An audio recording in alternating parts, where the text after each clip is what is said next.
Muy buenos días, bienvenidas y bienvenidos a una nueva charla económica mensual, como ya es usual vía streaming. Hoy nos acompaña Sergio Quintana, socio y economista de Forecast Consultores, quien nos presentará los hechos más destacados del acontecer a nivel nacional e internacional.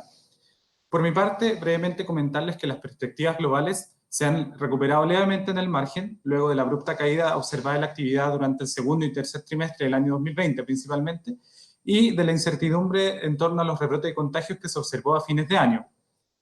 Se observa también un mayor dinamismo en los mercados financieros internacionales, pero se aprecia una creciente preocupación inflacionaria. Esto, resultado de un continuo aumento de las tasas de interés en las principales economías desarrolladas.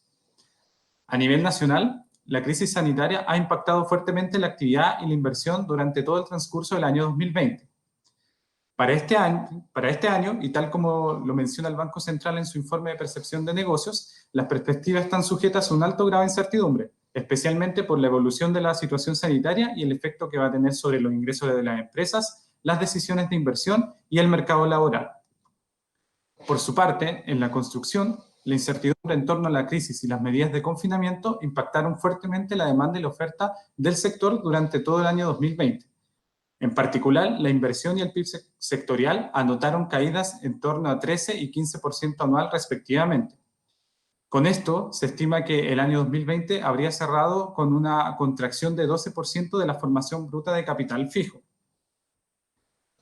Nuestro escenario base de proyección estima un mejor desempeño de la industria para este año, lo que estaría explicado en gran parte por el efecto de menores bases de comparación, el impulso rezagado de las medidas de políticas económicas, mejores expectativas empresariales y el supuesto de medidas de confinamiento menos estrictas.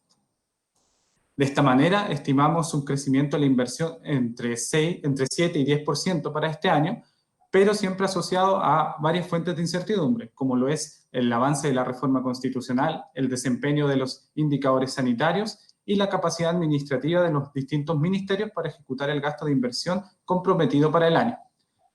Para el año 2022, en cambio, proyectamos que la tasa de crecimiento anual de la inversión estará en torno a 4,7%, esto es en torno a sus patrones de comportamiento histórico.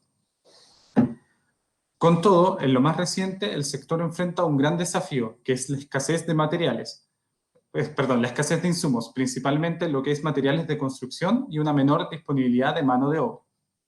Bueno, sin más preámbulo, le damos la palabra a Sergio. Sergio, por favor. Hola Camilo, muchísimas gracias y buenos días a todos.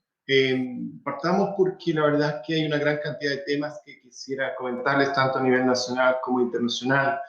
En relación con la economía internacional y en especial respecto a la evolución del virus, afortunadamente el balance de hechos, elementos y datos ha sido bastante positivo, si bien hay que advertir que los niveles de incertidumbre siguen siendo bastante elevados. Por un lado, tal como se aprecia en el gráfico que tienen enfrente al lado izquierdo, la velocidad de contagio a nivel global ha tendido a moderarse durante las últimas 2 semanas y media, luego de una escalada importante que se apreció entre octubre del año 2020 y principios del mes de enero del año 2021. Esta moderación obviamente ha sido consecuencia del conjunto de medidas restrictivas que se han implementado durante la última parte del año 2020 y en muchos casos se han extendido durante la primera parte del año 2021. Adicionalmente, esta moderación en la velocidad de contagio ha venido de la mano de reducciones y caídas en las velocidades de fallecimiento o de fallecidos producto del virus, mientras que si bien no incorporo el gráfico, la tasa de hospitalización y las hospitalizaciones en términos absolutos a nivel global se han reducido, dando cuenta de un menor estrés en el uso de infraestructura crítica hospitalaria.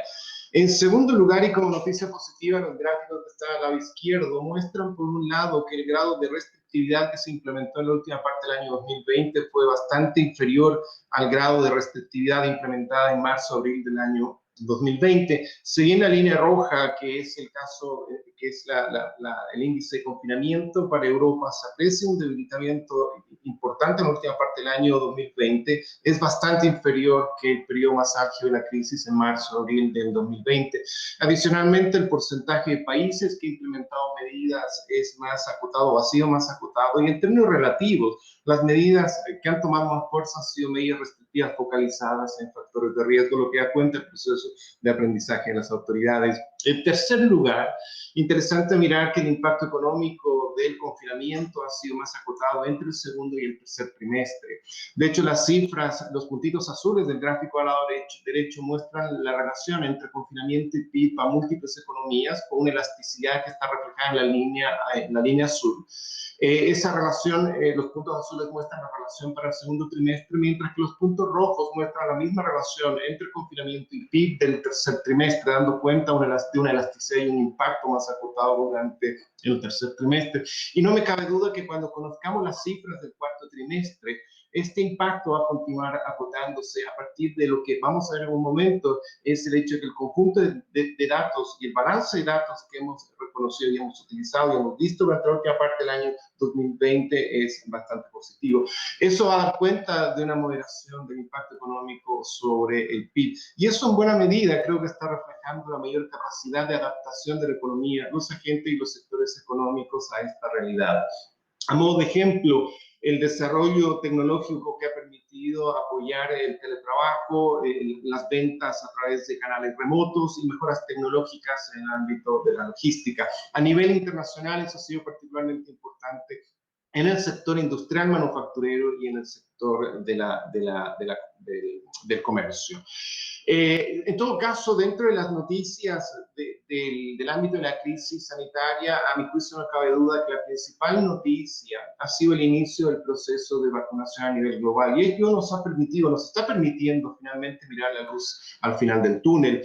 En términos absolutos, al día 24 de febrero, 2 días atrás, a nivel global se habían administrado cerca de 220 millones de dosis, con Estados Unidos en términos absolutos liderando la carrera con 66,5 millones de dosis. Eso en términos relativos significa 20 dosis por cada 100 personas, 20% de su población. En esa métrica, en todo caso, quien o el país que está de lejos liderando esta carrera es Israel, que tiene una tasa de dosificación por cada 100 personas de 85,98%, acercándose rápidamente a alcanzar la inmunidad de grupo. Otro elemento de esta tabla es que la tasa diaria, a mi juicio, es el numerito que hay que mirar tanto a nivel global como a nivel de economías relevantes. A nivel global, la tasa diaria de administración de dosis llegó el día 24 de febrero a 6,1 millones. ¿Por qué eso es importante? Porque con 6,1 millones a ese ritmo, se estima en 5 años el plazo necesario para cubrir el 75% de la población con 2 dosis de la vacuna. Una cifra que definitivamente hoy día no es satisfactoria. Sin embargo, hay que entender que este es un proceso, es un continuo y probablemente vamos a ver este continuo de menos a más. Básicamente porque estoy convencido que vamos a continuar viendo mejoras en los distintos segmentos dentro de la cadena del proceso de vacunación, desde el ingreso de nuevas vacunas que van a fortalecer el proceso de vacunación hasta mejoras en los procesos de producción, distribución y el manejo logístico. Volviendo al tema del tiempo, que va a ser importante monitorearlo, estamos apreciando también otra gran varianza a nivel de las principales economías que han iniciado este proceso de vacunación. A un lado tenemos Estados Unidos, UK, pensando en las principales, las más grandes, con menos de 10 meses en términos del plazo estimado para llegar al 75%. Y al otro extremo tenemos México, Brasil, India, con plazo, Rusia, con plazos por sobre los 10 años. Otro elemento respecto al proceso de vacunación, para terminar con ese tema, este gráfico está mostrando el porcentaje de la población que se está vacunando de forma diaria. En Israel, el 1,44% de su población se está vacunando de forma diaria. En Chile, aparece Chile con un 0,44%, no muy lejos de lo que está ocurriendo en Estados Unidos en términos, insisto, de dosis por cada 100 personas, 0,44 versus Estados Unidos 0,43%, y muy lejos están los países europeos con un rango entre un 0,1 y 0,2 personas por cada 100, dosis por cada 100 personas. Esto refleja en el fondo el hecho de que Chile está en un proceso de vacunación bastante acelerado y bastante favorable. En términos de cifras de actividad, rápidamente, para tener unos órdenes de dimensión, ¿dónde está Chile hoy día parado y cuál va a ser el entorno externo que va a enfrentar Chile durante el año 2021? Partamos con China. Rápidamente en China, el balance de datos de actividad ha sido bastante positivo. Las cifras en la última parte del 2020 han mostrado una aceleración en producción industrial, inversión de la mano de inversión pública y sobre todo una aceleración en la inversión privada y tasas de crecimiento de las ventas minoristas que están fluctuando en torno al 5%. Lo interesante a mi juicio desde el punto de vista de las cifras de actividad en China es que los datos están mostrando que estamos apreciando ya una recuperación que ha comenzado a extenderse hacia la demanda interna con mayor fuerza al consumo y a la inversión privada, a diferencia de lo que habíamos visto en el tercer trimestre, cuyo impacto principal desde el punto de vista de las fuentes de crecimiento era la producción industrial y la inversión pública. Por el lado del comercio exterior, las cifras muestran una aceleración en las exportaciones. El gráfico al lado izquierdo, la línea azul, muestra el crecimiento de las exportaciones. Y en los últimos meses las exportaciones han crecido a tasas de 2 dígitos, mientras al lado del derecho se aprecia el crecimiento relativo entre las exportaciones chinas, la línea roja, y la línea azul que muestra el crecimiento de las exportaciones del resto del mundo sin China. Este gráfico ya nos permite tener una idea respecto al rebalanceo en términos de importancia relativa de los sectores exportadores a favor de las exportaciones chinas. Vuelvo al lado izquierdo, al gráfico del lado izquierdo, la línea color burdeo muestra también una aceleración de las importaciones, reflejando principalmente lo ya comentado respecto a la recuperación en la demanda interna. Con todo, ¿qué es lo que estamos mirando, qué hemos apreciado en China y qué es lo que estamos esperando para la economía china? El gráfico que ustedes tienen al frente es el PIB chino, la actividad agregada en China, normalizado en el primer trimestre en base 100 para el periodo 2018-2021. ¿Qué es lo que permite reflejar y mostrar este gráfico? Primero, el impacto de la crisis sanitaria con una violenta caída del primer trimestre, la fuerte recuperación de la economía china durante el segundo trimestre. Es importante notar la rápida aceleración y recuperación de la economía china. Durante el segundo trimestre, China ya recupera los niveles previos al inicio de la crisis sanitaria. Este es el periodo de recuperación y de aquí en adelante China ingresa a un proceso de crecimiento con alzas anuales de un 4,9% el tercer trimestre y un 6,5% el cuarto trimestre. Con eso la economía china terminó el año 2020 con una expansión de un 2,3%. China se convierte en la única economía dentro de las más grandes que experimenta crecimiento el año 2020. Para el año 2021, considerando la contención de la crisis sanitaria y bajo la premisa de que China retorna a tasas tendenciales de crecimiento del 5,5%, que son similares a las previas al inicio de la crisis sanitaria, China terminaría el año con un crecimiento por sobre el 9%. Es interesante mirar este grafiquito en la última barra, fines del año 2021. Con esta proyección, el PIB chino superaría con creces los niveles de actividad previos al inicio de la crisis sanitaria. Esta tendencia hacia la recuperación más que al crecimiento y sostenido de la economía china ha sido uno de los factores que ha permitido sostener la recuperación en los precios de los commodities, incluyendo el precio del cobre.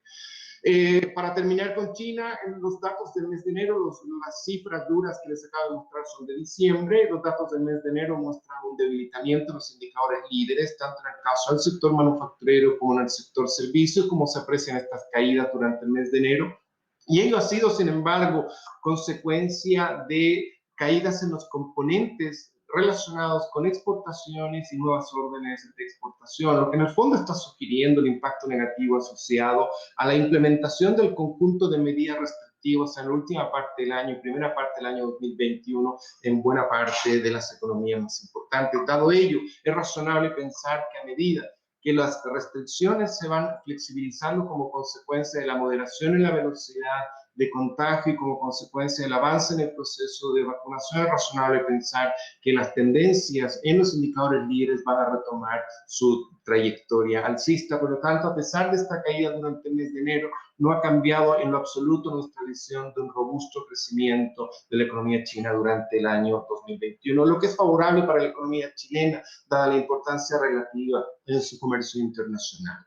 Respecto a Estados Unidos, tal como les comenté hace un momento, las cifras han mostrado también una moderación en la velocidad de contagio. En el gráfico al lado izquierdo se aprecia la caída en la velocidad de contagio diaria, al lado derecho la caída en la velocidad de fallecimiento, diaria de fallecimientos, y en el gráfico de abajo una caída importante en el nivel absoluto de hospitalizaciones, lo que en el fondo está reflejando un menor estrés sobre el sistema hospitalario o sobre la infraestructura crítica. En todo caso, la noticia más favorable en Estados Unidos es el rápido avance que ha tenido el proceso de vacunación. Los datos al día 24 de febrero muestran que la relación entre dosis por 100 personas llegó a 20%, con una alta varianza a nivel de estados en Estados Unidos, mientras que la tasa de vacunación diaria llegó a niveles de 1,3 millones el día 24 de febrero. Un dato interesante, fíjense la línea negra, esa línea negra muestra el promedio en 7 meses de la tasa de vacunación diaria en términos absolutos. Ese nivel de vacunación diaria llegó hace un poquitito más de una semana y media a niveles en torno a 1,7, 1,8 millones de vacunas diarias o de dosis diarias. En este gráfico se aprecia la caída durante los últimos 7 días, y eso es principalmente consecuencia del impacto disruptivo provocado por las tormentas que afectaron a la zona sur y a la zona central del país. Dado eso, es razonable pensar que a medida que ese shock se vaya disipando, la velocidad de administración de dosis debería volver a niveles al menos en torno a 1,7 millones. ¿Por qué eso es importante? Porque con 1,7 millones el tiempo estimado se reduce de 11 meses con 1,3 a algo menos de 9 meses. Las autoridades tienen como objetivo llegar a un rango entre 2 y 2,5 millones. Con 2,5 millones, este plazo se reduce a algo entre 4 y 5 meses. Es decir, en el escenario más favorable, Estados Unidos podría estar alcanzando el 75% de la población vacunada con 2 dosis en la primera parte del tercer trimestre. Bueno, ya estamos con mayor claridad respecto a cuándo podríamos iniciar el proceso de normalización en términos de actividad y en términos de comportamiento social. Sin perjuicio del anterior y a pesar del aumento en el proceso de vacunación, dado que los impactos no son inmediatos, las restricciones han continuado en Estados Unidos, lo que ha venido también de la mano y en el fondo como a la otra cara de la moneda, un debilitamiento y un deterioro en el indicador de movilidad. En el fondo, básicamente reflejando que las restricciones en Estados Unidos han continuado en la primera parte del año 2020. Ahora lo interesante es que aún cuando el índice de movilidad ha continuado cayendo durante la última parte del año 2020, primera parte del año 2021, el balance de actividad, de los datos de actividad que hemos conocido durante ese periodo ha sido bastante favorable. Los gráficos o el gráfico y la tabla que tienen al frente da cuenta de los resultados del reporte de cuentas nacionales. El reporte de cuentas nacionales, en definitiva, es una foto del desempeño de la economía durante un periodo determinado, en este caso el cuarto trimestre. Las cifras revelan un crecimiento en el periodo de un 4,1%, luego un avance de un 33,4% en el tercer trimestre. Estas son cifras trimestrales anualizadas, es decir, actividad del cuarto trimestre versus el tercero a tasa anualizada. Lo más relevante de la foto del cuarto trimestre es que el principal impulso desde el punto de vista de las cuentas de crecimiento provino de la inversión, tanto en su segmento no residencial como en el segmento residencial. Ahora, eso no solo tiene efectos positivos sobre el desempeño cíclico de la economía, sino también obviamente genera impactos positivos sobre la acumulación de capital e impactos positivos sobre el crecimiento potencial. Respecto a la inversión residencial, un pequeño comentario. Vamos a ver un par de datos en un momento. Las cifras y los datos del sector residencial, inmobiliario residencial, han continuado siendo favorables, con niveles de ventas que se están moviendo o están fluctuando en torno a los valores más altos de los últimos 14 años, y niveles de actividad que también están fluctuando en torno a los niveles más altos de los últimos 10, 12 años. Eso en buena medida ha sido consecuencia del efecto reactivador asociado a tasas de interés históricamente bajas. Eso refleja a su vez que el sector es el sector más sensible o es uno de los sectores más sensibles a las tasas de interés. Dado eso, ¿por qué quería hacerles el comentario? Dado eso, el reciente aumento en las tasas de interés a nivel internacional es, a mi juicio, uno de los principales factores que ponen en riesgo la prolongación de la recuperación o el repunte del sector inmobiliario residencial. Para terminar, un comentario respecto a este gráfico. A pesar de la recuperación de la economía en el tercer trimestre y en el cuarto trimestre, los niveles de actividad aún están por debajo de los previos de la crisis sanitaria. De hecho, si nos vamos al gráfico del lado izquierdo, las barritas azules muestran la tasa de variación anual y en términos anuales, cuarto trimestre del 2020, cuarto trimestre del 2019, hay una contracción aún de un 2,4%. Los indicadores líderes con señales potentes, insisto en la idea, a pesar de haber experimentado mayores restricciones, implementado mayores restricciones en la última parte del año 2020 y primera parte del año 2021, los indicadores líderes, tanto el sector manufacturero como el sector servicios, están por sobre el umbral de 50 puntos. Sobre 50 hay señales de expansión, sobre 55 señales de fuerte expansión. Los niveles son elevados e impulsados por empleo, producción y nuevas órdenes. En tanto, la partida de año del conjunto de indicadores ya más duros en materia de actividad, ventas del comercio minorista, producción manufacturera, indicadores del sector inmobiliario, han mandado señales muy positivas de continuación o prolongación del proceso de recuperación, destacando el hecho que ya en febrero el indicador de confianza del sector de la construcción, que tiene umbral 50, está en niveles muy elevados, de hecho fluctuando en sus niveles históricos más elevados. Con todo, ¿qué es lo que estamos esperando para la economía americana y qué es lo que hemos visto en la economía americana recientemente en términos de actividad agregada? El gráfico que tienen al frente muestra la evolución del PIB en términos trimestrales para el periodo 2018-2021, cifras corregidas por factores estacionales, por lo tanto, eso permite comparar de forma intertemporal. El primer trimestre, una caída de la economía de un 5%, el inicio de la crisis sanitaria y los impactos iniciales, el peor momento de la crisis sanitaria y restricciones con una contracción de la economía de un 31,7%, tercer trimestre una fuerte recuperación como consecuencia de la apertura y el impacto de las políticas económicas fuertemente expansivas, y el cuarto trimestre con un crecimiento de un 4%, en realidad un 4,1%, impulsado por la inversión. Con eso la economía americana terminó el 2020 con una contracción de un 3,5%. Hace menos de 2 meses las proyecciones apuntaban a caídas de algo en torno al 4,5%. Por lo tanto, el desempeño de la economía durante la última parte del año 2020 fue bastante mejor de lo que se estaba esperando. Para el año 2021, estamos proyectando una partida de año relativamente moderada, con un crecimiento del 2,5%, sesgo alcista. Podríamos tener una cifra mayor, sobre todo considerando la rapidez en el proceso de vacunación y el impacto en las expectativas asociado a ello. Y segundo, el muy buen inicio de año en los datos de actividad. Y para el año completo, bajo la premisa de que durante la segunda mitad del año 2021 las restricciones se flexibilizan en buena medida y los indicadores de confinamiento comienzan a normalizarse, la economía terminaría el 2021 con un 4,8%. Con esta cifra, el nivel de actividad de fines del 2021 superaría el nivel de actividad de fines del año 2019. Tanto el sesgo para el primer trimestre como para el año 2021 es alcista y proviene principalmente de la posible implementación de un paquete de estímulo fiscal por 1,9 trillones.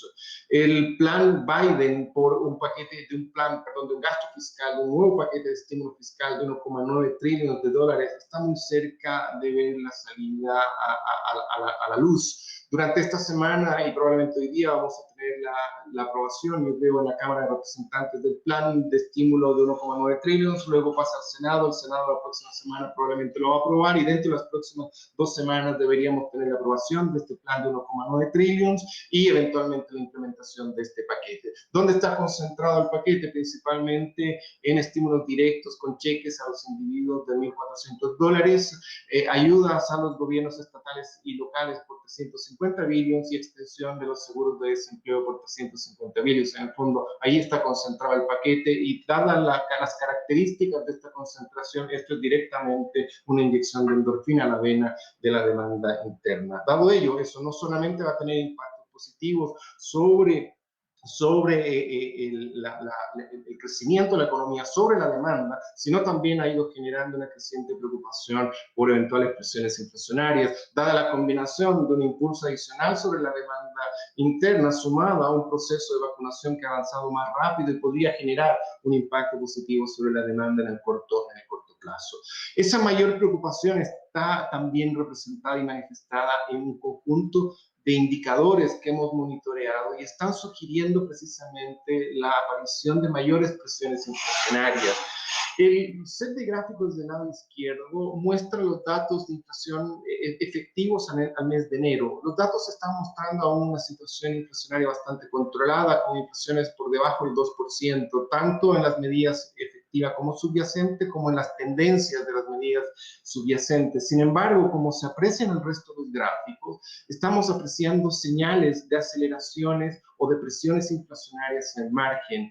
El set de gráficos del medio muestra en la parte superior los mayores precios de los productos de las pequeñas y medianas empresas y la correlación que existe con la inflación subyacente. En el gráfico inferior, la aceleración en la última parte del año 2020 de los costos laborales unitarios y también su correlación con la inflación subyacente. Estas dos cifras sugieren un riesgo de aceleración de la inflación subyacente, mientras que al lado derecho los gráficos muestran los resultados de precios de los informes PMI e ISM.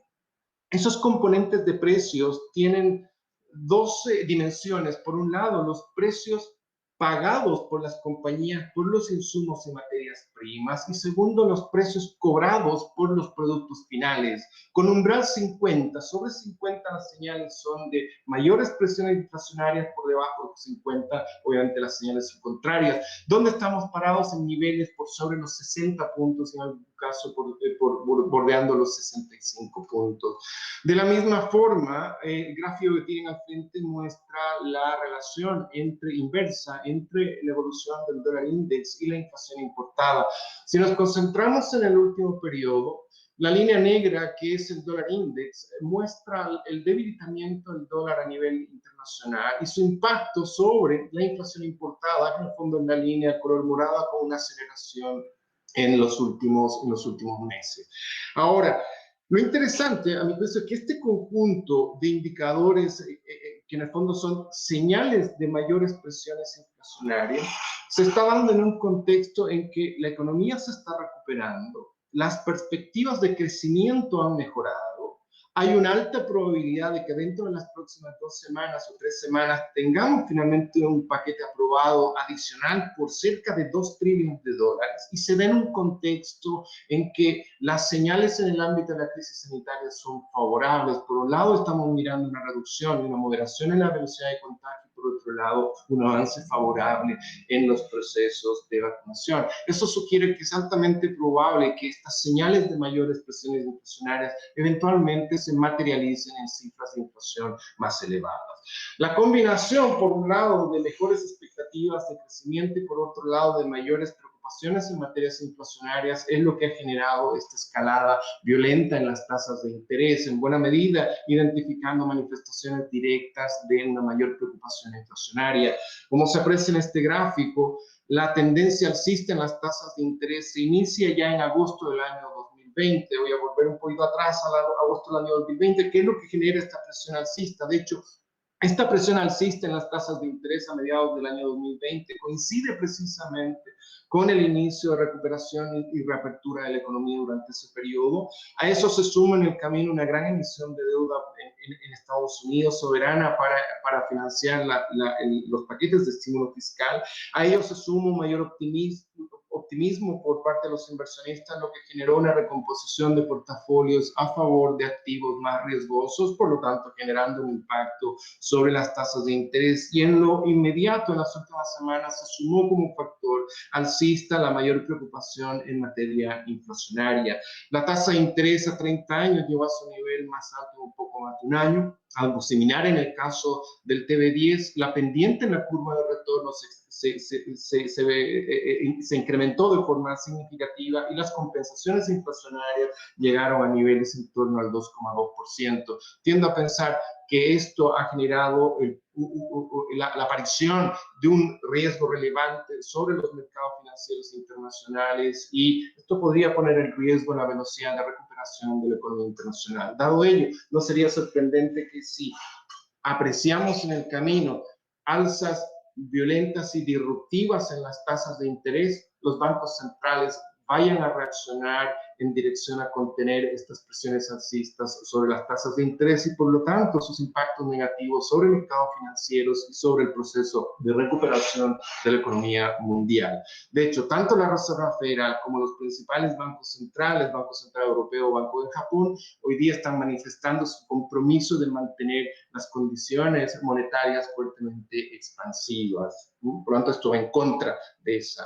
visión. En el caso de Europa, las cifras en términos de la crisis sanitaria también han mostrado mejorías. En Alemania la velocidad de contagio se ha reducido, en Francia en la última parte del año la caída ha sido importante y estamos mirando en las últimas semanas una estabilización, algo similar en Italia, con caídas a la última parte del año 2020 y estabilización en las últimas semanas, y España con caídas importantes en la velocidad de contagio. Ello ha sido en buena medida consecuencia del conjunto de medidas restrictivas que se han implementado en la última parte del año 2020 y en muchos casos se han extendido hacia el año 2021.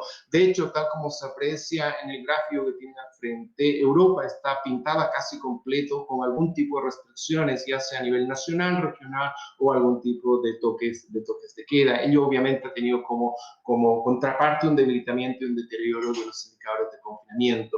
Respecto al proceso de vacunación, el proceso de vacunación en Europa está avanzando de forma extremadamente lenta. De hecho, el inicio fue decepcionante y en las últimas semanas el proceso ha sido decepcionante. El gráfico del lado izquierdo está mostrando el ritmo diario de vacunación en Europa, que supera levemente las 700.000 dosis por día. En Estados Unidos llegamos a un pic de 1,7 millones, con la Unión Europea con más habitantes respecto a Estados Unidos.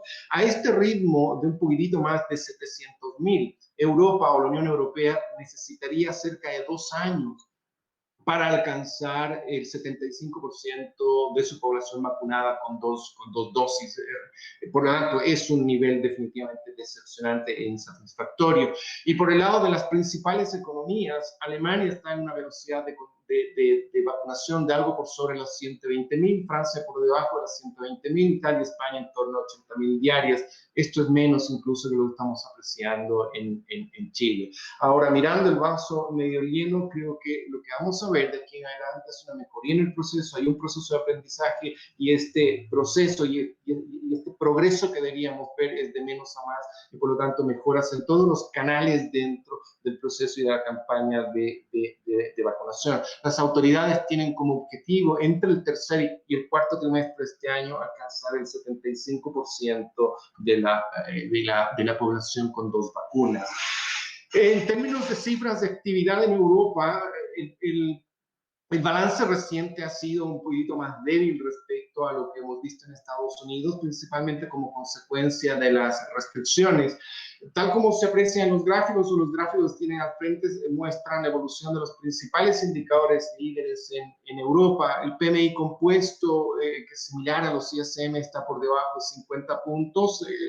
El umbral en este caso es 50 sobre 50 señales de expansión, por debajo de 50 señales de contracción. Sin embargo, a nivel de los componentes dentro de este PMI compuesto del sector manufacturero y sector servicio, estamos apreciando señales dicotómicas. Por un lado, señales aún fuertemente expansivas por el lado del sector manufacturero y señales contractivas por el lado del sector servicios. Y si abrimos los componentes del sector servicios, nos encontramos o nos seguimos encontrando con que los sectores más débiles son aquellos proveedores de servicios con un mayor contacto social, como en el caso de restaurantes, turismo, hotelería.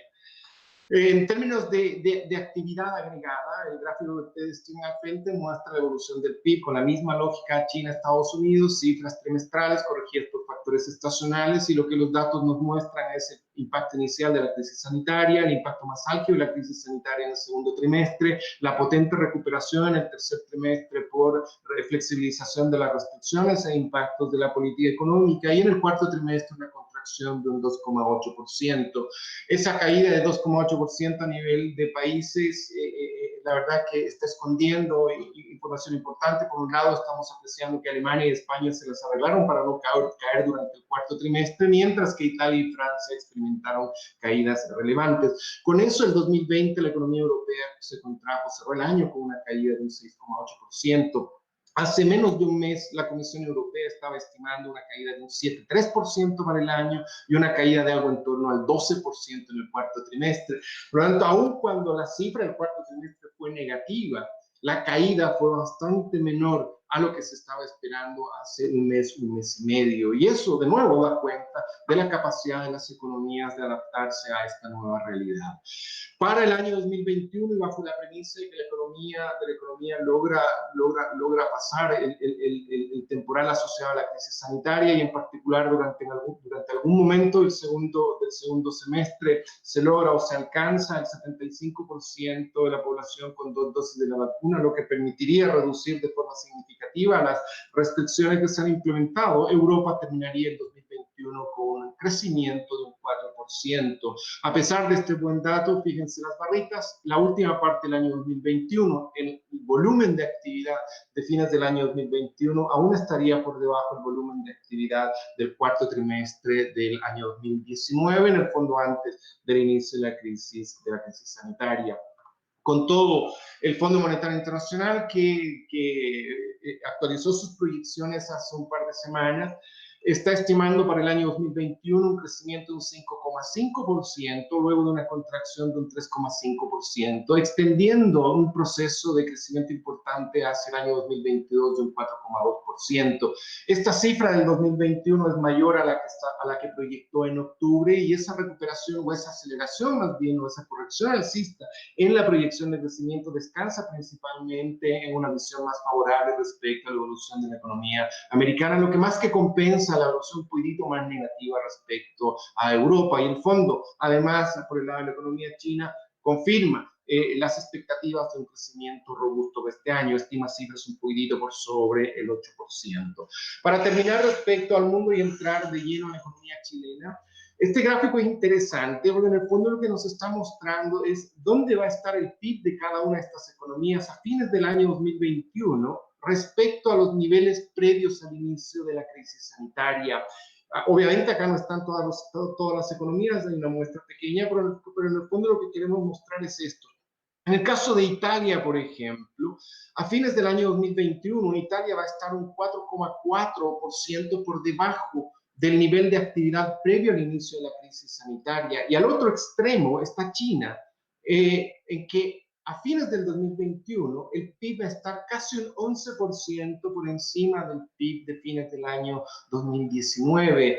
En el fondo lo que nos está mostrando este gráfico es el rebalanceo en términos relativos de la importancia relativa de las economías del mundo que está generando o está gatillando, está provocando la crisis sanitaria, con un claro ganador.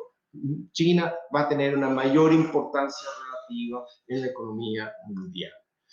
Principales factores de riesgo, aun cuando el entorno externo a nivel internacional hoy día se está viendo favorable en términos de crecimiento, en términos de condiciones financieras y en términos de precios de los commodities, sobre todo para las economías que son más sensibles a los precios de los commodities. Este escenario no está exento de riesgos y identifico 4 factores de riesgo. Por un lado, un deterioro en la crisis sanitaria y o en el proceso de vacunación que puede tener múltiples dimensiones, ya sea un deterioro en la velocidad de contagio, un deterioro en la segunda, tercera ola de algunas economías y o en el proceso de vacunación, por el lado de una mayor lentitud o incluso pensar en un escenario más negativo en el cual la efectividad de la vacuna frente a nuevas mutaciones o cambios, modificaciones del virus sea menor. Y eso va a generar mayores restricciones y por lo tanto impactos negativos sobre el crecimiento. Segundo, la aceleración de la inflación, tal como les mostré en el caso de Estados Unidos, estamos apreciando señales de crecientes presiones inflacionarias. La materialización de un escenario de mayor inflación y expectativas de mayor inflación podría generar mayores presiones alcistas sobre las tasas de interés. Y alzas más violentas y disruptivas en las tasas de interés tienen el riesgo o el potencial riesgo de generar turbulencias en los mercados financieros y contener el proceso de recuperación de la economía mundial. En tercer lugar, alza desmedida en los precios de los activos financieros. Lo que hemos visto en el último tiempo ha sido una presión alcista en todos los precios de los activos financieros, incluyendo los precios de los commodities, y de ahí se despierta la preocupación respecto a si estamos o no frente a formación de burbujas. Lo que sabemos es claro, no sabemos, no existe un método para estimar exactamente si existen o no burbujas, pero dada la combinación de mejores expectativas de crecimiento, más políticas monetarias fuertemente expansivas y niveles de liquidez extraordinarios que han generado la toma excesiva de riesgo, creo que es razonable pensar que podríamos estar frente a la formación de burbujas. También lo que sabemos es que si hay burbujas, eventualmente explotan. Y también sabemos que uno de los factores que genera la explosión de las burbujas son las tasas de interés. Por lo tanto, sumado al factor anterior, una presión alcista sobre las tasas de interés adicional podría generar impactos negativos sobre activos que han experimentado alzas desmedidas en sus precios, obviamente con efectos negativos sobre no solo el mercado financiero, sino sobre el proceso de recuperación. Y por último, el significativo aumento del nivel de endeudamiento, tendencia que ya venía desde la crisis financiera y se acentuó durante el año 2020. El riesgo es principalmente asociado a que en el corto plazo, a mediano plazo, podríamos estar obligados a ingresar a un periodo de desapalancamiento, lo que tiene impactos bajistas sobre la demanda. Bueno, en Chile, en términos de la crisis sanitaria, las cifras han mostrado una moderación en la velocidad de contagio. En las últimas semanas hemos visto una reducción en el ritmo diario de contagio, luego de alcanzar ritmos diarios en torno a los 5.000 contagios en la primera parte de enero. La economía en los últimos meses, o el país, ha estado enfrentando cifras en torno a los 3.000 contagios. En tanto, los números de casos de activos también se han reducido. Esa mejoría ha sido en buena medida consecuencia del conjunto de medidas restrictivas que se han implementado en la última parte del año 2020 y durante la primera parte del año 2021, principalmente en el mes de enero, lo que ha generado que un mayor porcentaje de la población esté en un periodo de cuarentena. De hecho, esta línea azul muestra precisamente el porcentaje de la población que se encuentra en cuarentena. Entre la tercera y cuarta semana de diciembre, ese porcentaje se encontraba en menos de un 2%. Se aprecia en ese periodo un deterioro de la crisis sanitaria y las autoridades implementan mayores restricciones, lo que lleva a ese porcentaje, un pic, en la segunda semana de enero de un 30%. Y en las últimas 2 semanas hemos apreciado una flexibilización de estas medidas como consecuencia del menor ritmo diario de contagio.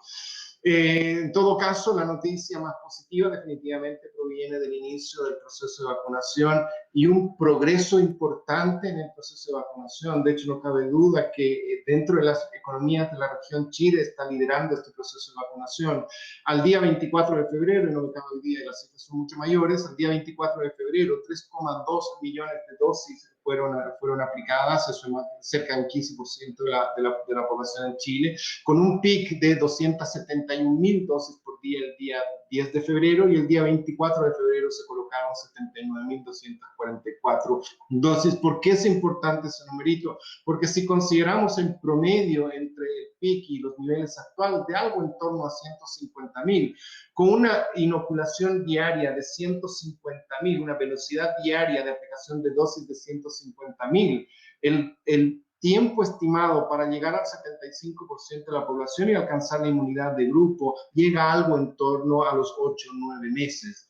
Y si miramos el vaso medio lleno y nos vamos al pic de 271.000, en el fondo pensando que ese nivel se puede alcanzar, es alcanzable, que no habrían restricciones de oferta de vacuna, y llegamos a ver niveles en torno a los 270.000, ese plazo se reduce a algo entre 4 y 5 meses. Por lo tanto, en el escenario positivo, podríamos estar hacia fines del primer semestre, principios del segundo semestre, finalmente mirando la salida del túnel, en el fondo llegando a lograr el 75% de vacunación de toda la población y logrando la inmunidad de grupo. Y ello tiene obviamente implicancias importantes en materia de velocidad de recuperación, menores restricciones, mayor optimismo y recuperación importante en la demanda. La pregunta obvia es si hay vacunas, y afortunadamente las gestiones que ha realizado el gobierno han sido bastante favorables, y los contratos hoy día asegurarían 35,7 millones de vacunas vacunas durante el año 2021. Ya se recibieron ayer 2, creo que se reciben 2 más, 2 millones, 2 más en 2 días, y la próxima semana se reciben 4 millones de Sinovac, lo que hace en el fondo un stock de algo en torno a los 8 millones. Por tanto, al menos en el corto plazo no había problema de disponibilidad de vacunas. Y para el año 2021, con 35,7 millones de vacunas, eso es suficiente para vacunar más de 2 veces a la población total en Chile. Por lo tanto, esta no cabe duda que es la mejor noticia, a mi juicio, en términos de la economía chilena. Respecto a datos de actividad en Chile, los datos se están mostrando por el lado del consumo, indicadores de confianza de los consumidores bastante deprimidos. Este indicador tiene como umbral 50 sobre 50 señales de optimismo, por debajo de 50 señales de pesimismo. Los niveles son bajos y estables en 29,5 puntos.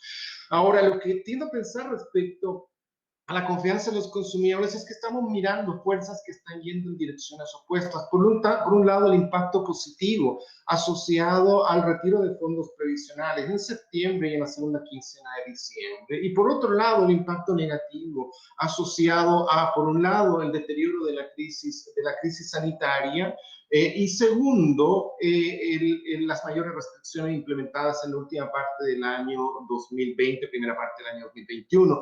Ahora, lo interesante es que aun cuando los indicadores de confianza de los consumidores se mantienen en niveles bastante deprimidos, las decisiones de consumo han sido potentes. De hecho, el gráfico que tienen al lado izquierdo muestra los volúmenes de ventas del comercio al por menor, y estas barritas son volúmenes corregidos por factores estacionales. Por lo tanto, insisto, la idea que eso permite comparar de forma intertemporal, y los niveles de actividad en los últimos 5 meses se están moviendo en los niveles históricos más altos, con tasas de crecimiento de dos dígitos. Eso en buena medida ha sido consecuencia de los impactos expansivos asociados al primer retiro de fondos previsionales, y segundo, en el mes de diciembre, al segundo retiro de fondos previsionales. Dada la característica de este shock, a mi juicio, a medida que se va disipando el impacto asociado al efecto expansivo del retiro de fondos previsionales, es razonable pensar que deberíamos tener una corrección bajista en el comercio al por menor, más aún considerando, como vamos a ver en un momento, que las condiciones del mercado laboral siguen siendo bastante débiles. Por el lado de las importaciones de bienes de consumo, hemos apreciado una fuerte recuperación, una aceleración en la velocidad de crecimiento, lo que tiendo a pensar que está dando cuenta el inicio de reposición de inventarios. A nivel de sectores del comercio, ¿cuáles fueron los sectores más beneficiados por el impacto del retiro de fondos previsionales? Principalmente aquellos relacionados con los bienes de consumo durables, productos electrónicos, materiales para la construcción, vehículos nuevos, vehículos usados, con fuertes crecimientos asociados a este retiro.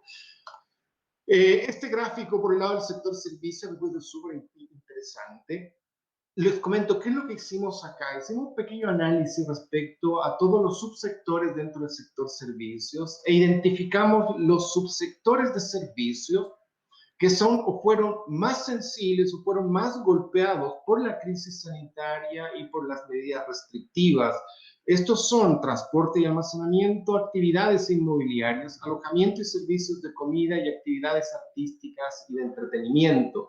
Estas líneas muestran la evolución de ventas de servicio normalizadas en enero 20, base 100. ¿Qué es lo que muestra este gráfico? Si hacemos un close-up en noviembre y diciembre, lo que estamos apreciando es una incipiente señal de recuperación en estos sectores servicios. Esto, a mi juicio, es tremendamente importante porque está reflejando la señal positiva en los sectores, insisto, más golpeados por la crisis sanitaria y por las medidas restrictivas, al punto que en el caso de actividades inmobiliarias, su nivel de actividad se ubica ya por sobre el nivel de actividad de principios del año 2020. Por el lado de la inversión, los indicadores de confianza partieron el año 2021 con señales de más optimismo. En enero el indicador de confianza empresarial bordea los 52 puntos, umbral 50, y lo que es más interesante es que a nivel de los principales sectores que componen este indicador, las señales son positivas y al menos recuperación en los últimos meses, incluso en el caso del sector de la construcción, que era el sector que estaba más rezagado en términos de optimismo. Por su parte, las ventas de maquinarias o los indicadores líderes de la inversión en maquinaria y equipo muestran crecimientos aún lentos, con una aceleración en todo caso en las importaciones de bienes de capital. A mi juicio, lo que vamos a apreciar durante gran parte del año 2021 es una aceleración en la inversión en maquinaria y equipo, impulsado por dos factores. Uno, a medida que los excesos de capacidad ociosa se van reduciendo y producto del aumento y el shock positivo por el lado de la demanda. Y segundo, el impacto en términos de precios relativos asociado a la caída en el tipo de cambio. Por el lado de la inversión en el sector de la construcción y otras obras, el gráfico que tienen arriba al lado izquierdo muestra la evolución de la cartera de proyectos de la Oficina de Gestión del Ministerio de Economía. El último dato es el mes de enero, con una cartera de proyectos para los próximos 5 años de un poquitito más de 73 billones de dólares. Ese es el puntito azul del gráfico, y como se aprecia, ese número es uno de los más altos desde principios del año 2019, superando el impacto negativo del estallido social y el impacto negativo de la crisis sanitaria. La cartera de proyectos de inversión está concentrada en minería, energía e infraestructura. En tanto, en términos de la evolución de esa cartera de inversión por año, se aprecia un importante aumento durante el año 2021 respecto al año 2020. Respecto a la evolución del sector inmobiliario, en el gráfico o el set de gráficos del lado izquierdo, las barritas azules muestran la evolución de las ventas, tanto en el segmento de casas como en el segmento de departamentos. En el último trimestre del año 2020 se aprecia un repunte importante en la velocidad de venta, y creo por varios motivos. Primero, por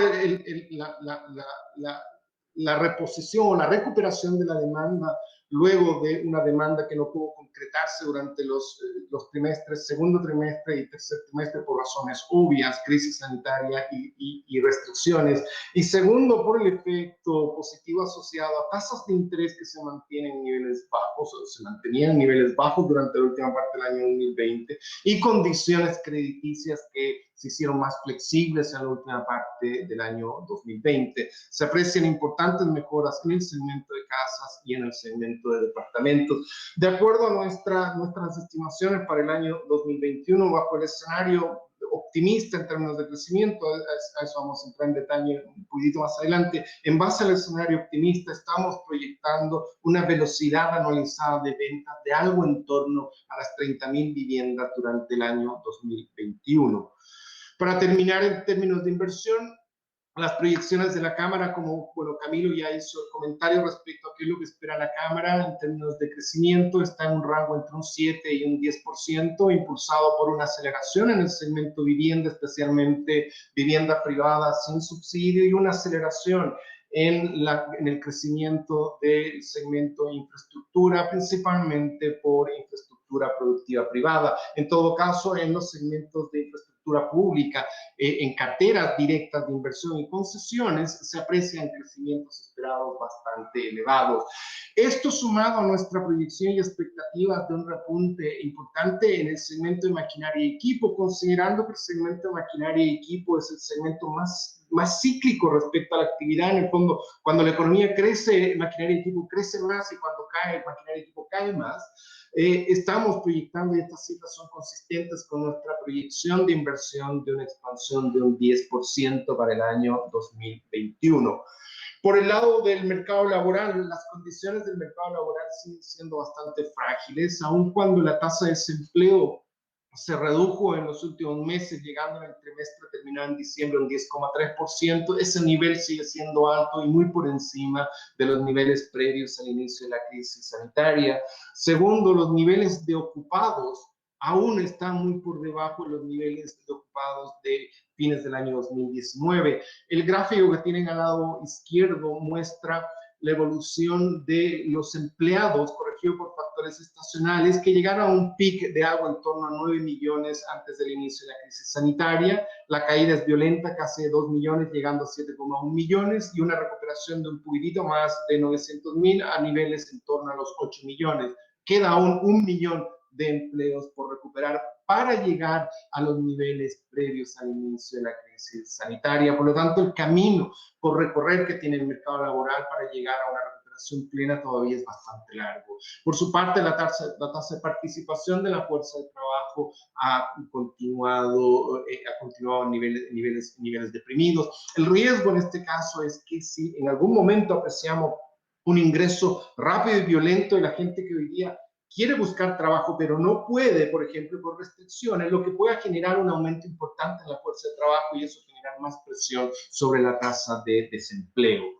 Por su parte, en términos de composición de la creación de empleo, este gráfico del lado izquierdo, la primera barra muestra la creación de empleo entre julio y diciembre.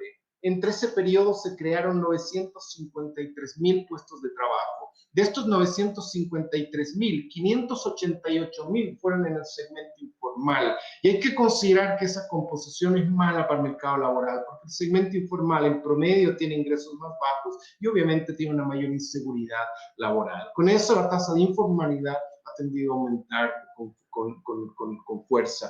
Para terminar, el caso de la estimación de la tasa de desocupación en su medida más amplia, en el fondo, incorporando a la gente que está fuera de la fuerza de trabajo, pero quisiera buscar trabajo, pero no puede, por ejemplo, por restricciones. Al incorporar lo que el INE denomina la fuerza de trabajo potencial, insisto, gente que está en su casa, quisiera buscar trabajo, pero no puede por algún motivo, al incorporar esa medida, la tasa de desocupación en su medida más amplia llega a un 22,8% de nuevo, considerando y reflejando las condiciones frágiles aún del mercado laboral.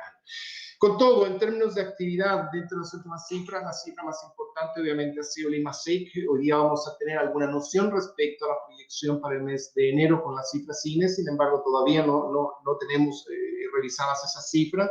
Para el mes de diciembre, la economía se contrajo un 0,4% en términos anuales. Obviamente cualquier cifra negativa es mala.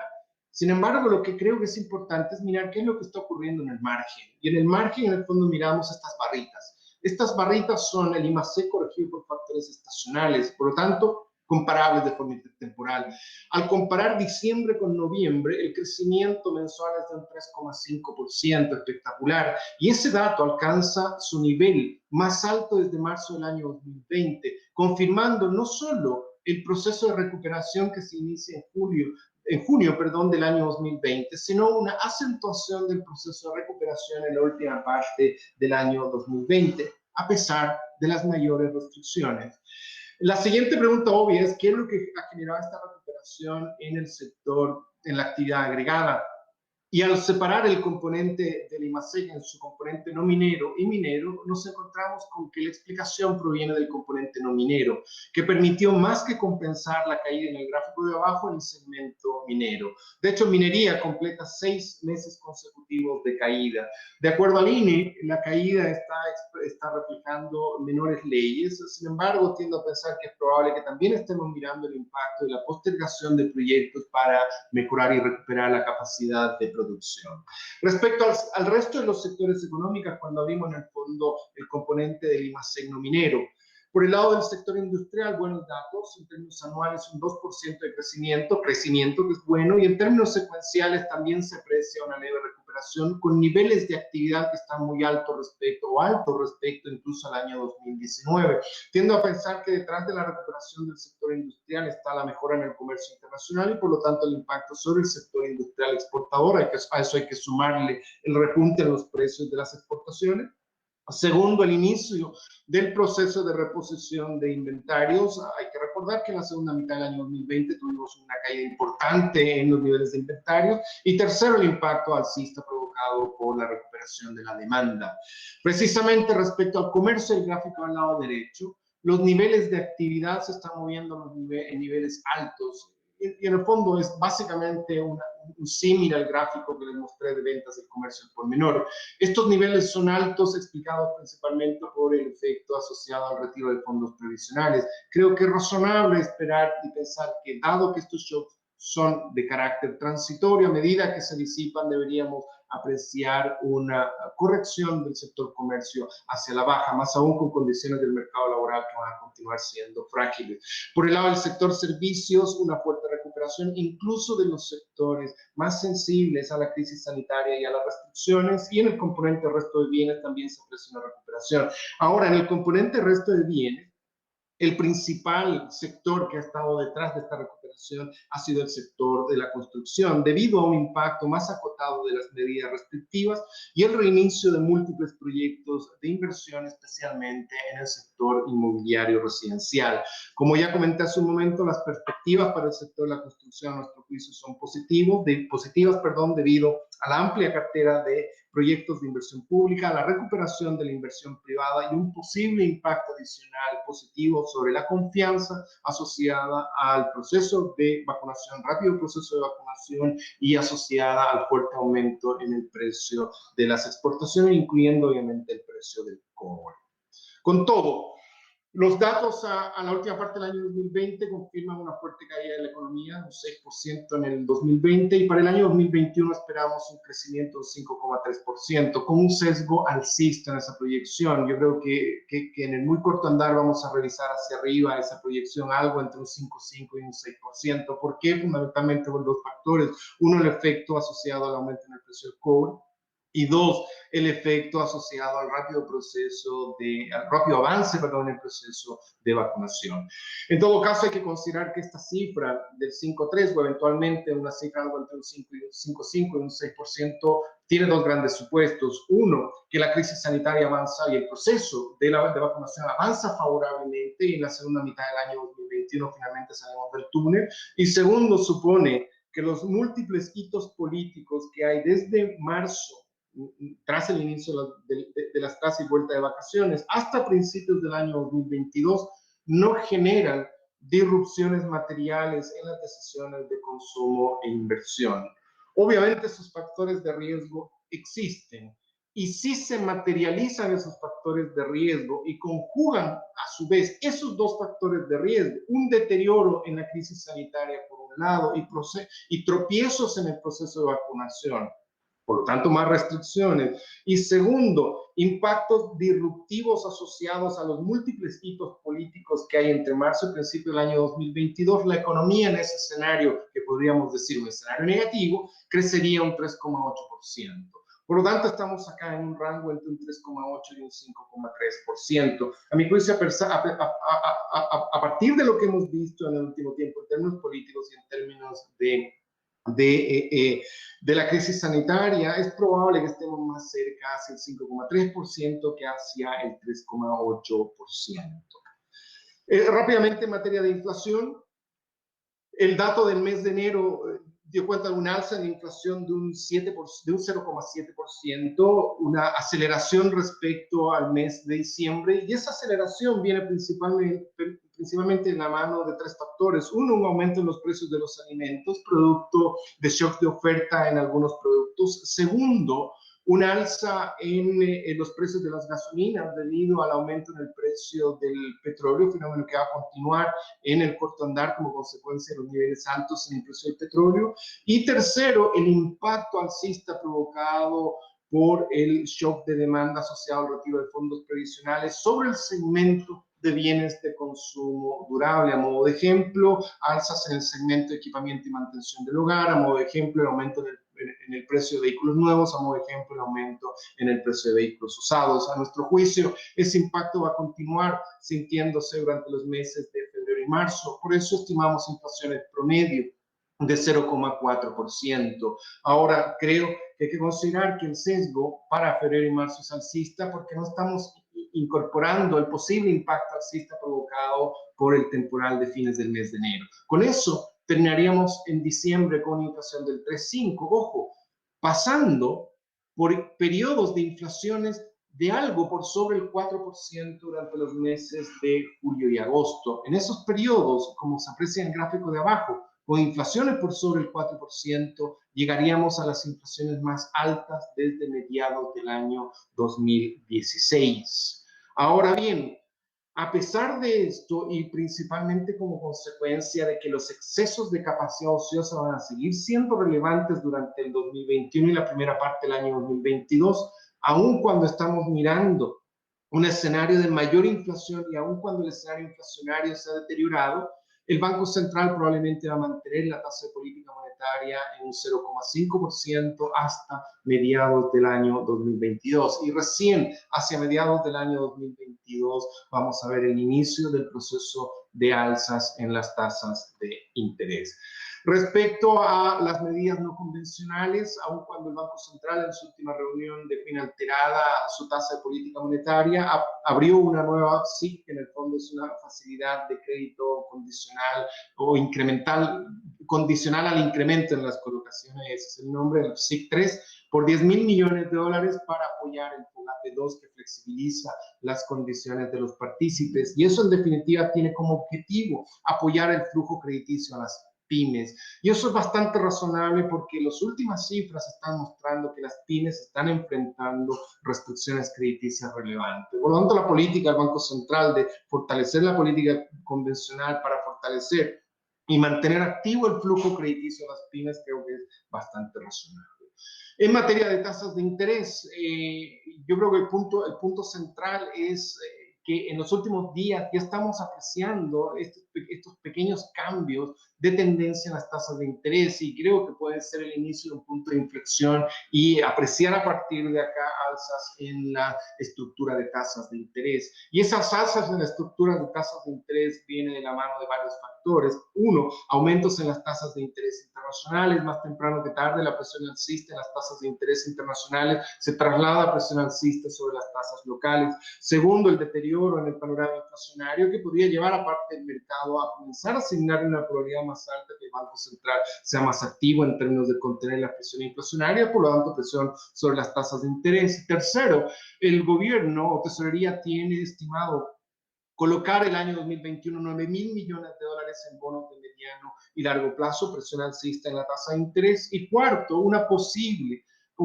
ajuste bajista en la clasificación de riesgo como consecuencia de la incertidumbre política, el deterioro en las cuentas fiscales y un crecimiento lento de largo plazo. Ello, si se confirma durante el 2021, podría generar un aumento en el premio por riesgo y, por lo tanto, aumentos en las tasas de interés. En el ámbito cambiario, al día de ayer, bueno, este gráfico es interesante porque nos sigue dando grandes satisfacciones, básicamente porque lo que hace este gráfico es lo siguiente. La línea azul muestra la estimación del valor de equilibrio que hemos, a partir de un modelo que hemos desarrollado y mejorado en el tiempo, que considera básicamente variables financieras, incluyendo el precio del cobre. Y comparamos con la línea color burdeo, que es el valor efectivo, el valor observado del tipo de cambio. Los objetivos de este modelo y de este gráfico son dos. Por un lado, identificar desalineamientos y segundo, identificar tendencias en base a un escenario determinado. Respecto al primero de los objetivos, ¿qué es lo que queremos? Identificar cuando el tipo de cambio cae o sube más allá de lo que dicen sus determinantes, por ejemplo, este periodo. Lo interesante de este modelo es que, como se aprecia en este episodio, hay una caída fuerte del tipo de cambio respecto a su valor de equilibrio, hay un desalineamiento, pero poco tiempo después el valor efectivo converge al valor de equilibrio. Ocurre acá, acá, acá, acá, acá, acá, acá y acá, y probablemente va a ocurrir acá.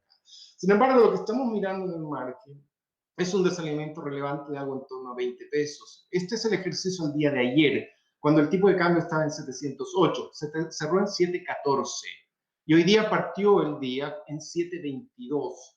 Básicamente porque estamos ingresando y hemos ingresado durante esta semana a un periodo de mayor turbulencia en los mercados financieros como consecuencia de la escalada fuertemente alcista en las tasas de interés internacionales.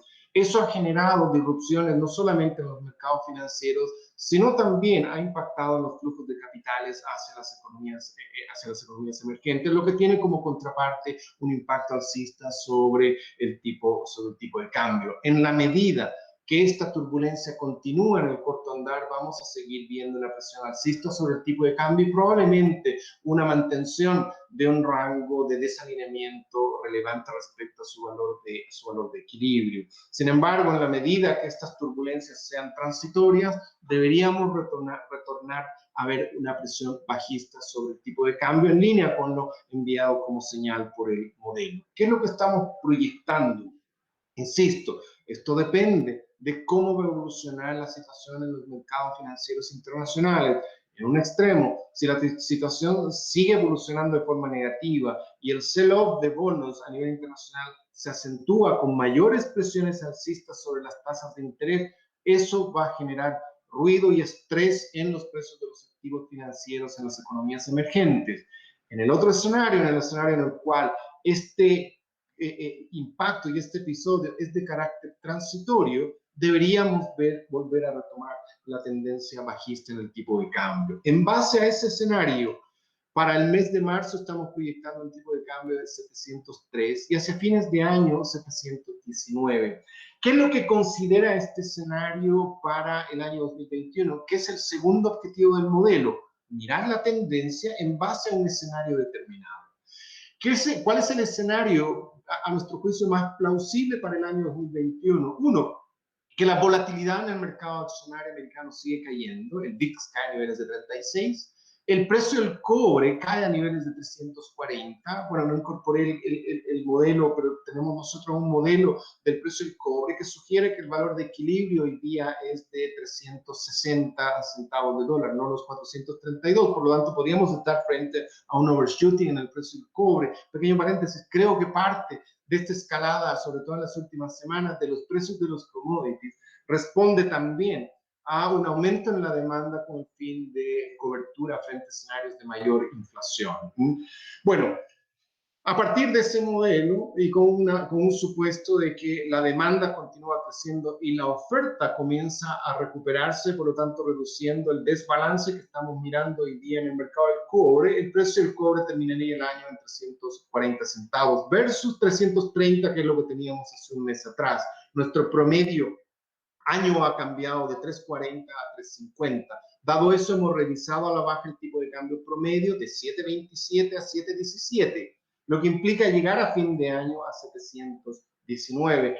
Ahora bien, esto obviamente no va a ser una línea recta que vaya de 703 a 719 a lo largo del año 2021. A mi juicio hay que considerar que durante el año 2021 vamos a estar enfrentando fuerzas que van en direcciones opuestas.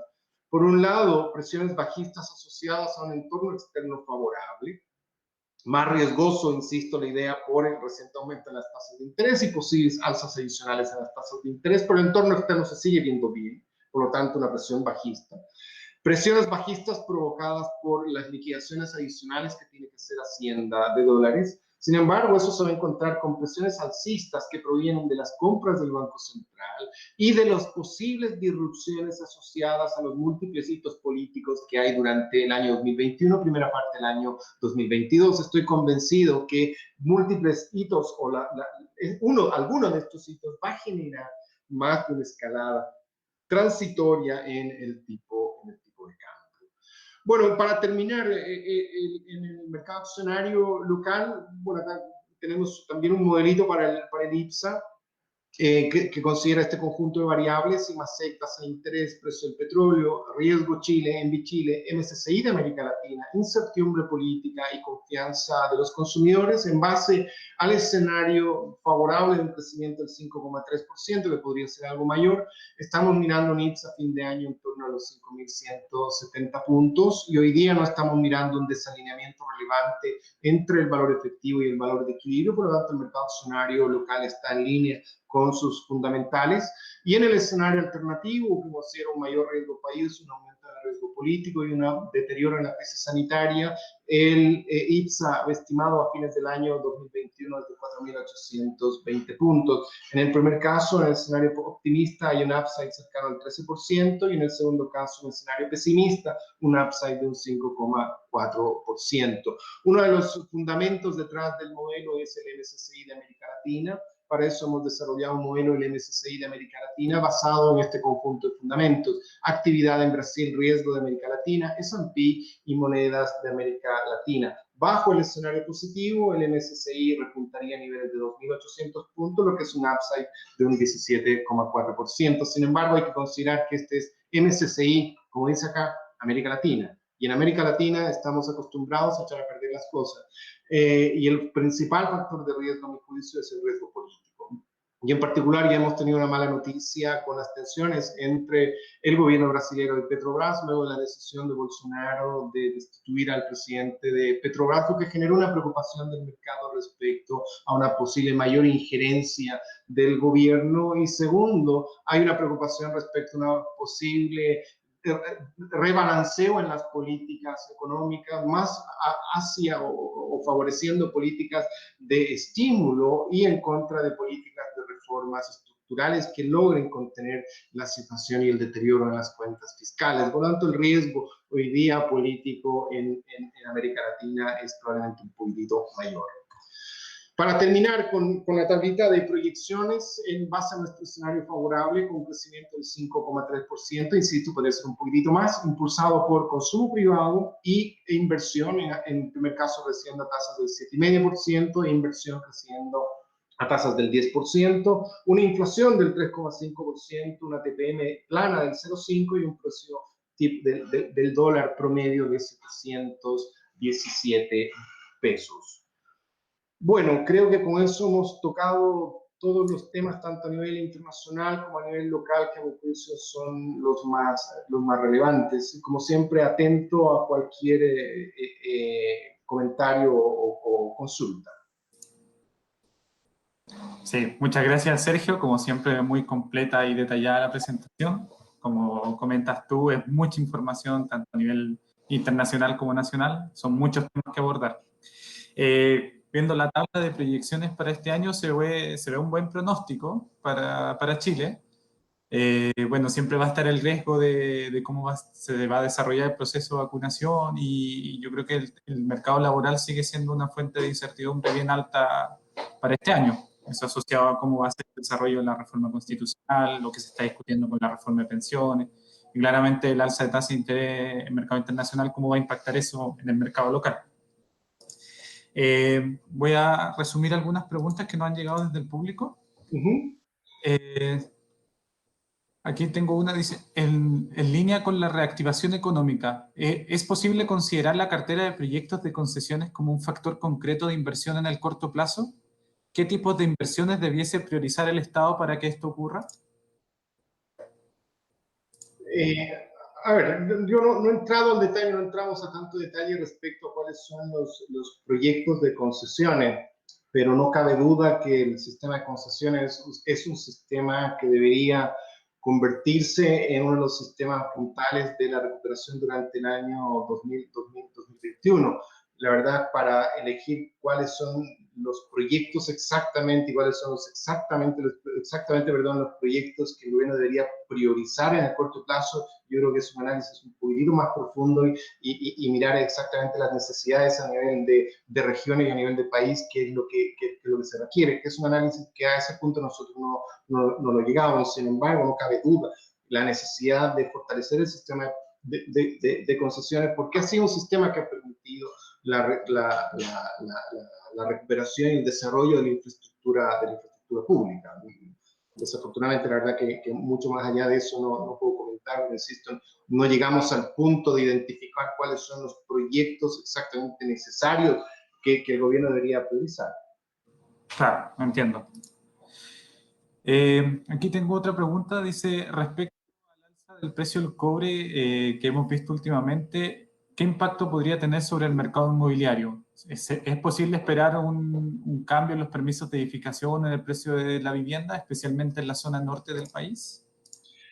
Bueno, ese es un fenómeno que lo hemos visto en múltiples oportunidades, la generación o el repunte en el precio del cobre, que genera una recuperación y un repunte en los ingresos de los factores productivos, incluyendo mano de obra en las zonas productoras, eso genera un impacto positivo, ha generado un impacto positivo sobre el sector inmobiliario y ha generado una presión alcista sobre los precios de las viviendas. Por lo tanto, no veo hoy día motivos que ello no vaya a ocurrir en esta oportunidad. Más bien tiendo a pensar que la escalada en el precio del cobre y probablemente niveles del precio del cobre que se van a mantener en valores altos durante buena parte del año 2021 generen este aumento en los ingresos en los factores productivos, incluyendo obviamente mano de obra y por lo tanto más demanda por viviendas y mayores presiones sobre los precios de las viviendas. Yo creo que eso es indudable. Y dado además que hay que considerar que la recuperación de la demanda o el repunte en la demanda y decisiones de la demanda reaccionan de forma mucho más rápida a decisiones relacionadas con la oferta. Por lo tanto, eso puede generar un desbalance y por lo tanto una presión alcista sobre los precios de las viviendas. Sí,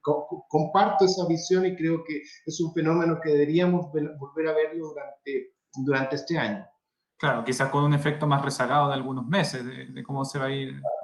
Sí, claro, claro, estos fenómenos no son inmediatos, pero definitivamente vamos a ver un aumento en los ingresos de los factores productivos, mano de obra, y eso va a generar un aumento en la demanda por viviendas. Claro. Porque adicionalmente hay que considerar que esto podría generar impactos directos e indirectos, no solo reactivar proyectos en el sector minero, sino los impactos indirectos sobre los sectores proveedores de insumos a la minería, lo que también tiene efectos positivos en los ingresos, y eso va a generar aumento en la demanda por consumo y por vivienda, y por lo tanto presión alcista sobre los precios de la vivienda. Súper, claro. Aquí acaba de llegar otra que dice si Chile ha logrado recuperar producción con una masa laboral cerca de 1 millón de personas menos, ¿esto implica que ha aumentado la productividad? A ver, primero, ojo, aún los niveles de producción no son similares a los del año 2019.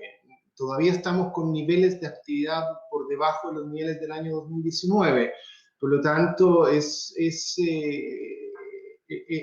posible que durante los primeros meses del año 2022 y probablemente hacia mediados del año 2022 recuperemos los niveles de actividad previos al inicio de la crisis sanitaria.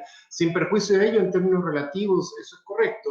La recuperación en la actividad ha sido más rápida que la recuperación en los niveles de ocupación, lo que implica directamente un aumento en los niveles de productividad, lo que es correcto. Ahora, tiendo a pensar que ese impacto y ese efecto asociado a los niveles de productividad se puede sentir o se va a sentir durante el año 2022. Por ejemplo, modo de ejemplo, el mismo trabajo desde casa, eso ha generado un impacto en productividad y eso, cuando lleguemos a un periodo de normalidad, probablemente va a continuar y eso va a generar un impacto adicional sobre crecimiento y recuperación. Y ese impacto podría sentirse el año 2022. Entiendo. A raíz de, siguiendo el mismo tema del mercado laboral, se ve, bueno, tú mostraste ahí cifras de cómo de que el empleo se empieza a recuperar levemente, hay una leve tendencia, pero eso está explicado fuertemente por el mercado informal. Eso es correcto. Que en varios sectores se empieza a observar una mayor escasez de mano de obra y principalmente en el sector construcción.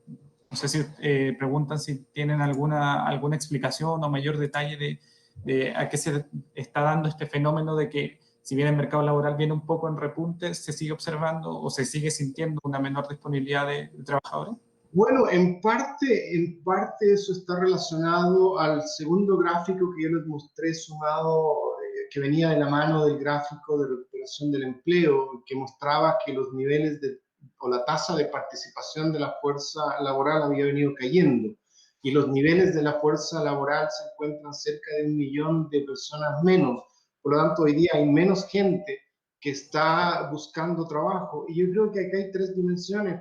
Uno, directamente asociadas a las mayores restricciones. Hay un porcentaje de la población, en algún momento de febrero, un 30% de la población en cuarentena. Pronto, eso evita, obviamente, y reduce la recuperación de la fuerza de trabajo. Dos, los efectos indirectos de las mayores restricciones, por ejemplo, gente que tiene niños y niños que no pueden ir al colegio y papá y mamá trabajaban y hoy día con niños que no van al colegio, uno de ellos se tiene que quedar en la casa, lo que implica un impacto directo sobre la fuerza de trabajo. Y el tercer fenómeno que probablemente estamos viendo, es el incentivo perverso asociado a las transferencias de ingresos hacia el sector privado.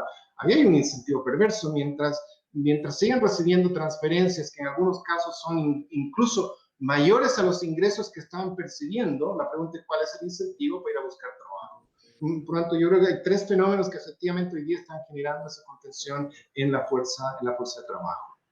Claro, claro, eso va bastante en línea con el análisis que hemos hecho de la misma escasez de mano de obra para el sector de la construcción, donde también hemos considerado que tres fenómenos básicamente explican esto, que son, como tú mencionas, los beneficios estatales o los ingresos directos a los trabajadores desempleados. Se ha observado también mayores emprendimientos informales, principalmente arreglos en casas particulares, esto dado el retiro del primer 10%.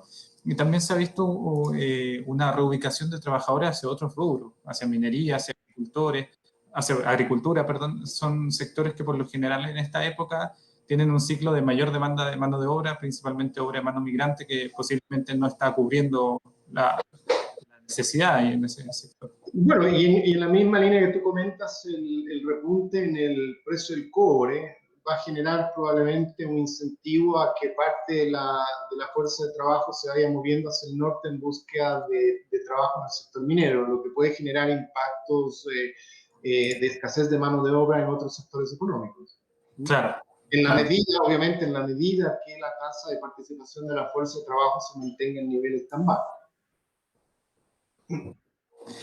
Aquí hay una pregunta un poco larga, la voy a tratar de resumir.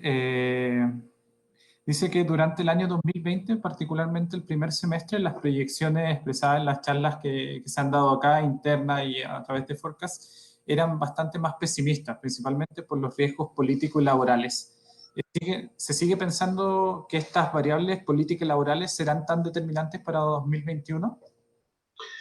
A ver, yo creo que los dos principales factores de riesgo para el año 2021 están relacionados, uno, con la crisis sanitaria y dos, con la situación política.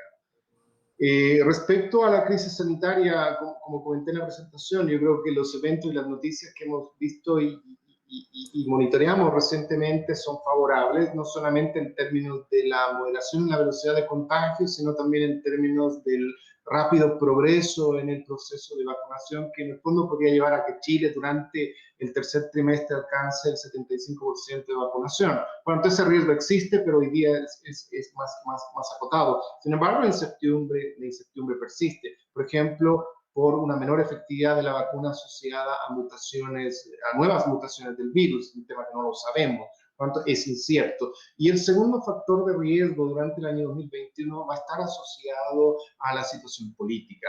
Tenemos múltiples hitos políticos que parten ahora en marzo. ¿Por qué en marzo? Tras la vuelta de vacaciones. De hecho, durante parte de febrero y todos los días viernes hay un grupo que se toma la Plaza Italia y cierra una de las avenidas más importantes de Santiago. Es bastante irónico el tema.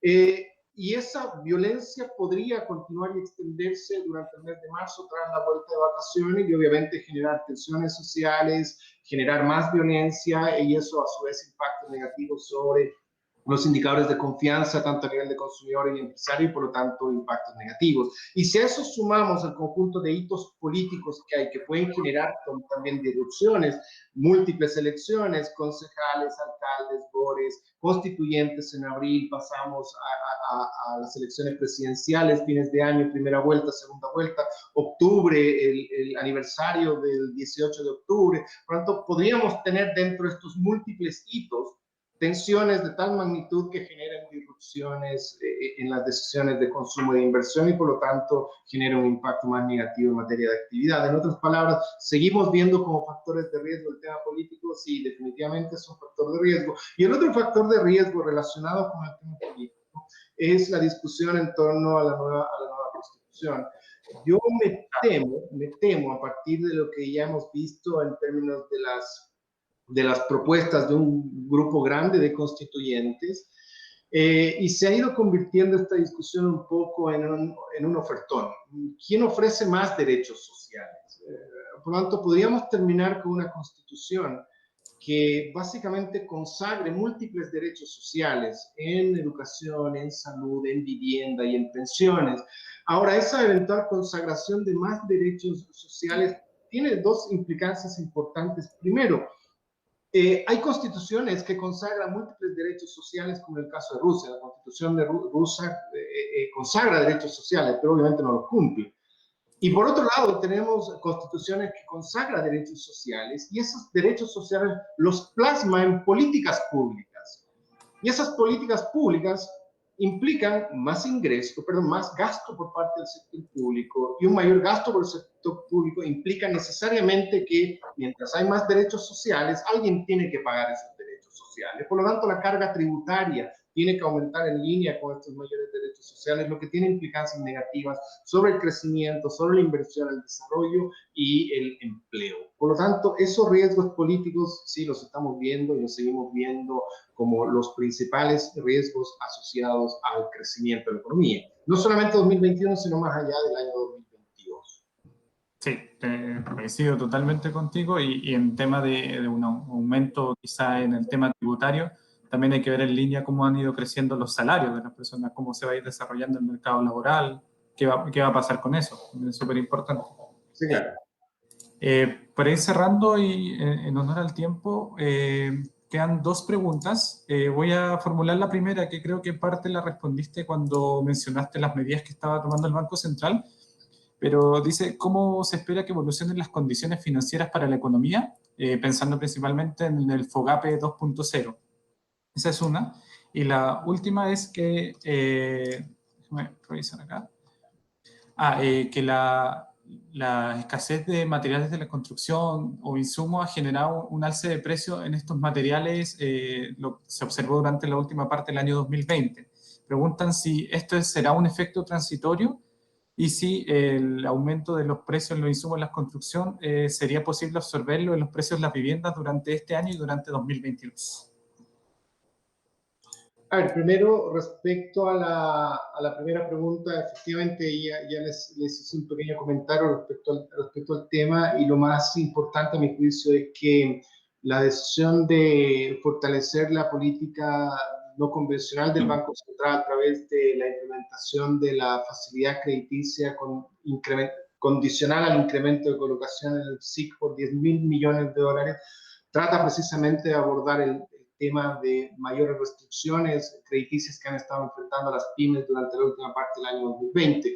Por lo tanto, la combinación de un FOGAPE 2.0 que ha permitido flexibilizar las condiciones de los partícipes, más la apertura de esta línea de crédito para fortalecer el FOGAPE, va a permitir mejorar las condiciones financieras durante el año 2021. En todo caso, si bien tiendo a pensar que durante el año 2021 vamos a ver una mejoría gradual de las condiciones financieras como un todo completo, creo que en el margen las condiciones van a continuar estando un poquito apretadas, porque los bancos van a tener que hacer análisis importantes e identificar qué compañías efectivamente han sido rescatadas, pero no pueden prever, no pueden sobrevivir en el mediano y largo plazo. Por lo tanto han tenido un problema no solo de liquidez, sino de insolvencia, y qué compañías han tenido un problema de liquidez, pero no de solvencia. Por lo tanto, el hacer esa diferenciación para los bancos este 2021 va a ser una tarea importante, y por lo tanto tiendo a pensar que van a ser condiciones crediticias mejores a las que hemos visto durante el año 2020, pero definitivamente un poquito también apretadas. Y la segunda pregunta estaba relacionada con los costos, los aumentos de los costos de los materiales. Yo creo en el tema de los costos de los materiales, no soy muy experto en el tema de costos de materiales del sector de la construcción, pero es probable que lo que estamos viendo es el fenómeno que es similar a nivel internacional, que estamos apreciando disrupciones importantes en la oferta de materiales como consecuencia de las disrupciones gatilladas por la crisis sanitaria y por las restricciones.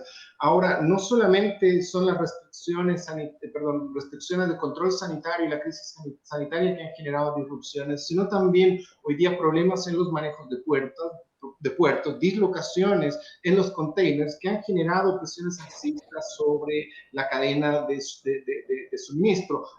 El ejemplo más claro ahora son los chips. Los chips están en precios elevados y la oferta es muy restringida precisamente por las disrupciones gatilladas y provocadas por crisis sanitaria y restricciones. Si esa es la situación, y tiendo a pensar que buena parte de las restricciones por el lado de la cadena de insumos viene precisamente por las disrupciones provocadas por la crisis sanitaria, son impactos que deberían ser transitorios. Por lo tanto, los efectos deberían tender a moderarse durante la segunda parte del año 2021 a medida que estas disrupciones se van normalizando. Sin embargo, de acá hacia mediados del año 2021, cuando estaríamos mirando al fin la luz al final del túnel, eso debería seguir explicando precios de los materiales todavía elevados.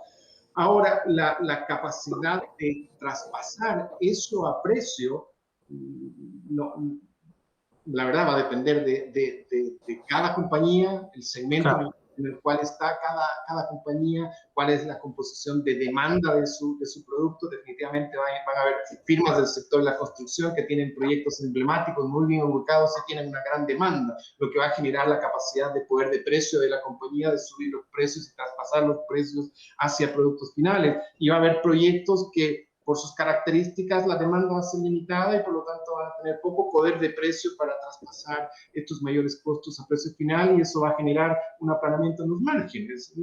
Tanto no, a nivel, esa pregunta es muy difícil contestarla a nivel global. Sí, sí, totalmente.